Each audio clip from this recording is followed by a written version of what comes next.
Good evening and सत श्री अकाल everyone. सो पिछले लेक्चर में हम लोगों ने चैप्टर नंबर 2 स्टार्ट किया था एंड उस लेक्चर में हम लोगों ने first form of business organisation यानी कि सोल प्रोप्राइटरशिप डिस्कस की थी। नाउ आज इस लेक्चर में second form of business organisation यानी कि पार्टनरशिप के बारे में हम लोग बात करेंगे। सो जैसे कि सोल प्रोप्राइटरशिप नाम से हमें पता चल रहा है सिंगल ऑनर, उसी तरह से पार्टनरशिप फॉर्म ऑफ ऑर्गेनाइजेशन भी आपको नाम से ही क्लियर हो गया होगा। ये एक ऐसी फॉर्म ऑफ ऑर्गेनाइजेशन है जिसमें कोई एक सिंगल इंडिविजुअल काम नहीं कर रहा, बल्कि दो या दो से ज्यादा लोग मिलकर पार्टनरशिप में बिजनेस रन कर रहे हैं। तो जब दो या दो से ज्यादा लोग मिलकर बिजनेस रन करते हैं, उस तरह के बिजनेस को हम पार्टनरशिप फॉर्म ऑफ ऑर्गेनाइजेशन कहते हैं। नॉर्मली आप लोग देखते ही हो अपने आसपास में, ठीक है। Partnership may be defined as the relationship between the persons who agree to carry on a business in common with a view to earn profit। तो बेसिकली क्या कहा गया है, पार्टनरशिप एक रिलेशन है उन पर्सन्स के, उन लोगों के बीच में जो कि एग्री कर रहे हैं एक कॉमन बिजनेस रन करने के लिए और उस कॉमन बिजनेस से प्रॉफिट अर्न करने के पर्पज से। तो बिजनेस हम प्रॉफिट अर्न करने के पर्पज से करते हैं। जब वो प्रॉफिट अर्न करने के पर्पज से दो या दो से ज्यादा लोग, मोर देन 2 लोग मिलकर बिजनेस रन करें तो उसको को हम पार्टनरशिप कहेंगे। Now features, merits and demerits of partnership क्या होंगे वो हम डिस्कस करेंगे आज के लेक्चर में। पार्टनरशिप में और भी टॉपिक्स है। सोल प्रोप्राइटरशिप में सिर्फ फीचर्स, मेरिट्स और डीमेरिट्स ही थे और उसके अलावा कोई भी टॉपिक नहीं है। लेकिन पार्टनरशिप फॉर्म में आपको फीचर, मेरिट्स और डीमेरिट्स के अलावा भी कुछ टॉपिक्स दिए हुए हैं, जैसे कि टाइप्स ऑफ पार्टनर्स कितने होते हैं, टाइप्स ऑफ पार्टनरशिप्स कितनी होती हैं, वो हम आगे नेक्स्ट लेक्चर में डिस्कस करेंगे। आज के लेक्चर में पार्टनरशिप का meaning, features, merits and demerits हम लोग कवर करेंगे। मीनिंग आप लोगों को समझ आ गया। नाउ फीचर्स ऑफ पार्टनरशिप क्या है। सबसे पहला फीचर है फॉर्मेशन। सो देखो, पार्टनरशिप की फॉर्मेशन भी सोल प्रोप्राइटरशिप की तरह बहुत इजी ही होती है। जैसे सोल प्रोप्राइटरशिप में आपको रजिस्ट्रेशन करवाने की जरूरत नहीं होती, वैसे ही पार्टनरशिप में भी रजिस्ट्रेशन करवाना कंपल्सरी नहीं होता।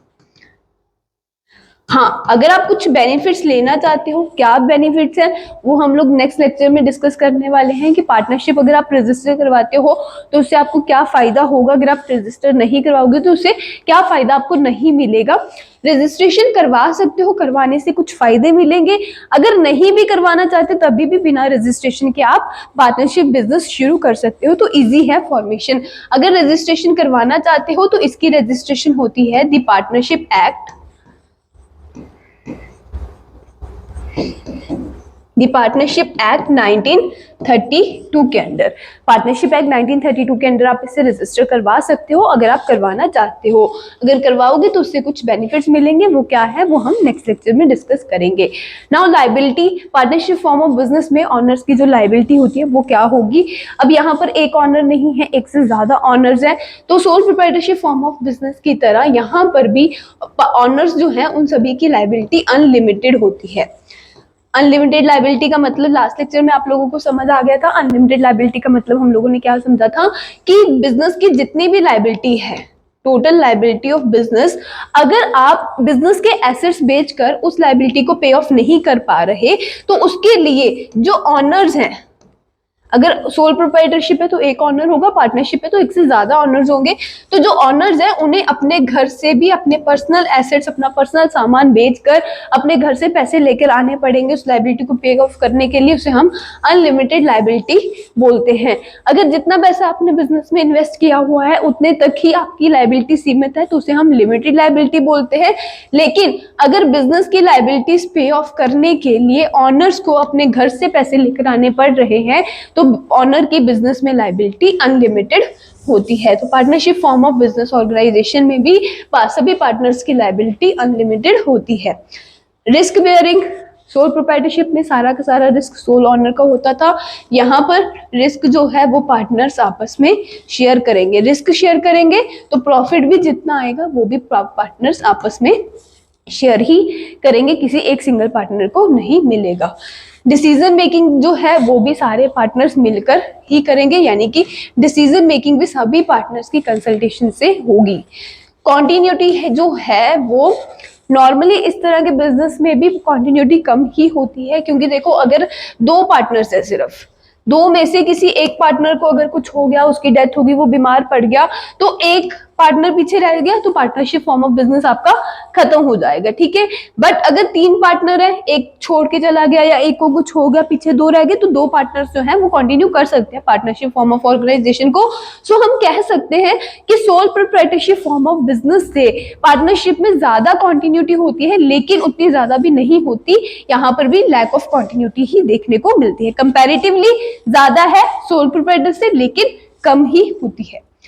नंबर ऑफ पार्टनर्स जो होते हैं, मिनिमम नंबर ऑफ पार्टनर्स आपके 2 होने चाहिए अगर आप पार्टनरशिप फॉर्म ऑफ बिजनेस शुरू करना चाहते हो, और मैक्सिमम नंबर ऑफ पार्टनर्स कितने हो सकते हैं, सिर्फ 50 पार्टनर्स ही हो सकते हैं।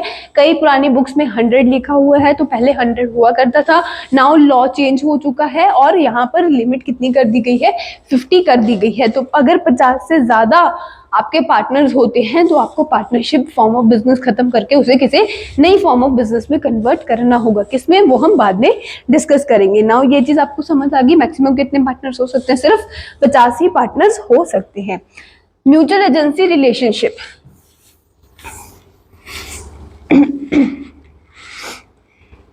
देखो मान लो 3 पार्टनर्स हैं, तीनों पार्टनर्स का हम लोग नाम रख लेते हैं मोनू, सोनू, टोनी। ये 3 पार्टनर्स हैं। अब ये तीनों पार्टनर्स पार्टनरशिप फर्म शुरू कर रहे हैं, एक बिजनेस शुरू कर रहे हैं। इस पार्टनरशिप फर्म में ये तीनों कोई भी काम करेंगे, उस काम के लिए ये तीनों आपस में क्या होंगे, लाइबल होंगे। आपस में मतलब कि ये तीनों ही उस काम के लिए लाइबल होंगे। फॉर एग्जाम्पल, अगर ये इंडिविजुअली भी कोई काम करके आ रहे हैं, मिलकर अगर कोई काम कर रहे हैं, तो हर एक काम के लिए ये तीनों ही लाइबल होंगे अगर पार्टनरशिप फर्म के नाम पर काम किया गया है तो। फॉर एग्जाम्पल की एक डील साइन करनी थी, मोनू अकेले जाकर एक डील साइन करके आएगा पार्टनरशिप फर्म के बिहाफ पर। अब जो डील साइन की गई है, उस डील से सोनू भी बाइंड होगा, टोनी भी बाइंड होगा, सिर्फ मोनू बाइंड नहीं होगा। तो इसीलिए कहा जाता है कि पार्टनरशिप पार्टनर्स के बीच में म्यूचुअल एजेंसी रिलेशनशिप होता है। एजेंसी का मतलब होता है एजेंट और प्रिंसिपल का रिलेशन।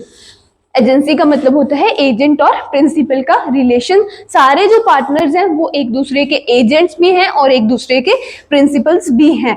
अब अगर मोनू यहाँ पर डील साइन करके आ रहा है तो मोनू यहाँ पर एजेंट का रोल निभा रहा है और ये दोनों क्या हो जाएंगे, प्रिंसिपल्स हो जाएंगे। उसी तरह से अगर इन दोनों ने कोई डील साइन किया, इन दोनों ने कोई काम किया है, तो वहां पर ये दोनों एजेंट्स बन जाएंगे, मोनू क्या बन जाएगा, प्रिंसिपल बन जाएगा। तो इसी तरह से मोनू और जो मतलब मोनू नहीं, जो सारे पार्टनर्स होते हैं पार्टनरशिप फर्म में, वो सारे एक दूसरे के एजेंट भी होते हैं और एक दूसरे के प्रिंसिपल भी होते हैं। एजेंट कौन होता है, जो कि सामने वाले दूसरे पर्सन के बिहाफ पर काम करके आता है। जिस पर्सन के बिहाफ पर काम किया जाता है उसे हम प्रिंसिपल पर्सन बोलते हैं, और जो दूसरे के बिहाफ पर काम करके आता है उसे हम एजेंट बोलते हैं। तो एजेंट के काम के लिए, एजेंट जो भी काम करके आएगा प्रिंसिपल के बिहाफ पर, उसके लिए प्रिंसिपल बाइंड माना जाएगा, यानी कि उस काम के प्रति लायबिलिटी किसी की होगी, प्रिंसिपल पर्सन की होगी। तो यहाँ पर वही होता है, अगर आप एक partnership form of business organisation शुरू कर रहे हो तो उसमें जितने भी पार्टनर्स होंगे वो एक दूसरे के बिहाफ पर काम करेंगे, और एक दूसरे के बिहाफ पर जो उन्होंने काम किया है उस काम के लिए सभी लोग बाइंडिंग होंगे, सभी लोग लायबल माने जाएंगे। तो आपको फीचर्स ऑफ पार्टनरशिप समझ आए। फॉर्मेशन जो है वो इजी होती है, रजिस्ट्रेशन करवा सकते हो, मर्जी है नहीं करवाना चाहते तो नहीं भी करवा सकते। लायबिलिटी सभी पार्टनर्स की अनलिमिटेड होती है। रिस्क जो है वो सभी पार्टनर्स आपस में शेयर करते हैं। डिसीजन मेकिंग जो है वो सभी पार्टनर्स मिलकर लेते हैं। कॉन्टिन्यूटी इस फॉर्म ऑफ बिजनेस ऑर्गेनाइजेशन में भी कम होती है। Number of partners minimum 2 maximum 50 हो सकते हैं, एंड यहाँ पर म्यूचुअल एजेंसी रिलेशनशिप होता है। Now next is merits of partnership. So फायदे क्या है पार्टनरशिप फॉर्म ऑफ बिजनेस शुरू करने के। सबसे पहला फायदा है हमें easy to form. Sole proprietorship की तरह पार्टनरशिप बिजनेस भी शुरू करना बहुत ही इजी है। Balance decision making, sole proprietorship में सिंगल पर्सन डिसीजन लेने वाला होता है, तो हो सकता है कई बार उसका डिसीजन गलत हो जाए। यहाँ पर 3-4 लोग पार्टनरशिप में हैं तो वो 3-4 मिलके लोग डिसीजन लेते हैं, तो एक अच्छा बैलेंस डिसीजन ले सकते हैं। Larger financial resources, soul proprietorship में एक सिंगल पर्सन होता है जिसने पैसा लगाना होता है बिजनेस में। यहाँ पर अगर 3 लोग पार्टनरशिप बिजनेस शुरू कर रहे हैं तो 3 लोग पैसा लगाएंगे, तो कंपैरेटिवली लार्जर फाइनेंशियल रिसोर्सेज होंगे। रिस्क जो है वो भी किसी एक पर्सन का नहीं होगा, रिस्क भी सारे पार्टनर्स आपस में शेयर करेंगे। सीक्रेसी जो है वो इस बिजनेस में मेंटेन हो सकती है। सीक्रेसी वाला जो पॉइंट है वो कंपनी के कंपैरिजन में दिया हुआ है। कंपनी फॉर्म ऑफ ऑर्गेनाइजेशन को अपनी फाइनेंशियल स्टेटमेंट्स यानी कि जो profit and loss balance sheet आप लोग प्रिपेयर करोगे अकाउंट्स में, वो फाइनेंशियल स्टेटमेंट्स जो होती हैं वो पब्लिक को डिस्क्लोज करनी होती है, नॉर्मल पब्लिक को डिस्क्लोज करनी होती है। लेकिन पार्टनरशिप फॉर्म ऑफ ऑर्गेनाइजेशन में ऐसी कोई भी ऑब्लिगेशन आपके ऊपर नहीं होती, आपको जरूरत नहीं है अपनी फाइनेंशियल स्टेटमेंट्स किसी के भी आगे डिस्क्लोज करने की। सो इजी टू फॉर्म है, बैलेंस डिसीजन मेकिंग होती है, फाइनेंशियल रिसोर्सेज लार्जर होते हैं, रिस्क आपस में शेयर किया जाता है और सीक्रेसी भी इस तरह के बिजनेस में मेंटेन हो सकती है। नाउ डीमेरिट्स क्या है पार्टनरशिप फॉर्म ऑफ ऑर्गेनाइजेशन के? अनलिमिटेड लाइबिलिटी, वही सोल प्रोप्राइटरशिप में भी ये डीमेरिट था, यहाँ पर भी पार्टनर्स की लाइबिलिटी क्या है? अनलिमिटेड है, तो ये भी एक डीमेरिट है। लिमिटेड रिसोर्सेज अभी पीछे लिखा था, लार्जर फाइनेंशियल रिसोर्सेज, तो सोल प्रोप्राइटरशिप के कंपैरिजन में पार्टनरशिप में लार्जर रिसोर्सेज होते हैं, लेकिन कंपनी हो गया, कोऑपरेटिव सोसाइटीज हो गया, इनके कंपैरिजन में यहाँ पर रिसोर्सेज जो है वो कम होते हैं। लैक ऑफ कंटिन्यूटी, पार्टनर छोड़ के चला गया, पार्टनर को कुछ भी हो गया तो बिजनेस बंद हो जाएगा। Lack of public confidence, public के सामने फाइनेंशियल जो डॉक्यूमेंट्स होते हैं, फाइनेंशियल स्टेटमेंट्स, ये लोग अपनी शो नहीं करते, इसलिए नॉर्मल पब्लिक जो है वो पार्टनरशिप फॉर्म ऑफ ऑर्गेनाइजेशन में पैसा नहीं लगाती, क्योंकि उनको इनके ऊपर कॉन्फिडेंस नहीं होता। Risk of mutual agency relationship होता है पार्टनर्स के बीच में, कि सारे पार्टनर्स एक दूसरे के साथ प्रिंसिपल एजेंट का रिलेशन क्रिएट करते हैं, प्रिंसिपल और एजेंट की तरह बिहेव करते हैं। तो एक पार्टनर कोई भी काम करके आएगा तो उसके लिए सारे पार्टनर्स लाइबल माने जाएंगे। तो अगर एक पार्टनर की डीलिंग कहीं पर मान लो गलत होगी, तो उस गलत डीलिंग के लिए सिर्फ वही पार्टनर नहीं बल्कि बाकी सारे पार्टनर्स भी लाइबल माने जाएंगे। तो म्यूचुअल एजेंसी का रिस्क भी हमेशा यहाँ पर रहता ही है। तो ये डीमेरिट्स है, अनलिमिटेड लाइबिलिटी होती है, लिमिटेड रिसोर्सेज होते हैं, लैक ऑफ कॉन्टिन्यूटी होती है, लैक ऑफ पब्लिक कॉन्फिडेंस है, and risk of mutual agency होता है पार्टनर्स के बीच में। सो दैट्स इट, ये था टॉपिक हमारा पार्टनरशिप के ऊपर, पार्टनरशिप का meaning, features, merits and demerits. Hopefully आप लोगों को समझ आए होंगे। कोई भी डाउट, कोई भी क्वेरी हुई तो वो अपनी कमेंट सेक्शन में मेंशन कर देना। नाउ नेक्स्ट लेक्चर में जो पार्टनरशिप के बाकी टॉपिक्स हैं वो हम लोग डिस्कस करेंगे। Have a good day guys.